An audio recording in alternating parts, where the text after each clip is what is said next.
আগেই পূর্বাভাস ছিল এবারের কনসার্টে অতীতের সকল রেকর্ড ভেঙে নাগরিকদের উপস্থিতি ঘটবে। ফলে চিরচেনা সাঞ্জুবানি চত্বর থেকে সরিয়ে আরও বড় জায়গায় চিরকু মাসিমো চত্বরে স্থানান্তর করা হয় কনসার্টটি। বৃষ্টির মধ্যেও বিপুল সংখ্যক নারী পুরুষ এতে অংশ নিয়ে উল্লাসে মেতে ওঠেন। এদিন শ্রমিক অধিকার রক্ষায় সোচ্চার হন সবাই। বাংলাদেশ সহ ইতালির বিভিন্ন খাবারের পসরা সাজিয়ে বসলেও বৃষ্টির কারণে পড়তে হয় চরম বিড়ম্বনায়।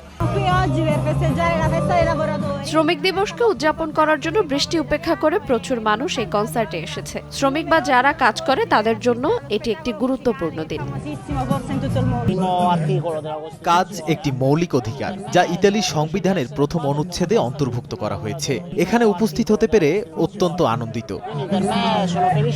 ওয়েদারের কারণে শুধু আমি না, আমরা যারা এখানে আছি, ব্যবসায়ী যারা আছি, মোটামুটি সবাই আমরা ক্ষতির সম্মুখীন।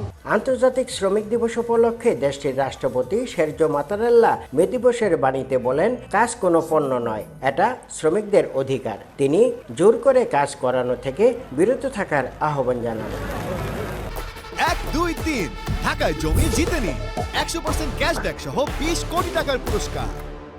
ইতালির বিখ্যাত শ্রমিক সংগঠন সিজিএল সিআইএসএল উইল চলতি বছরের কনসার্টের আয়োজক ছিল। দুর্যোগপূর্ণ আবহাওয়ার মধ্যেও বহু নাগরিক অংশ নেন এই কনসার্টে। তাদের অনেককেই বৃষ্টির মধ্যে গানের সঙ্গে নাচতে দেখা যায়। ইতালিতে মোট 2,37,73,000 মানুষ বিভিন্ন পেশায় কাজ করে থাকে। এদের মধ্যে 23 লাখ বিদেশি নাগরিক। দুর্যোগপূর্ণ আবহাওয়ার কারণে এবারের পয়লা মের কনসার্ট তেমনটি জমে ওঠেনি। তবে রোমের বাইরে থেকে যে সকল তরুণ তরুণীরা রাজধানী রোমে এই কনসার্টে অংশগ্রহণ করেছেন, তারা কিন্তু ফেরত যেতে পারেননি।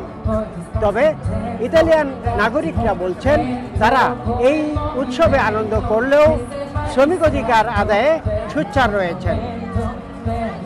ইতালির রাজধানী রোমের চিরকু মাসিমো থেকে হাসান মাহমুদ, সময় সংবাদ।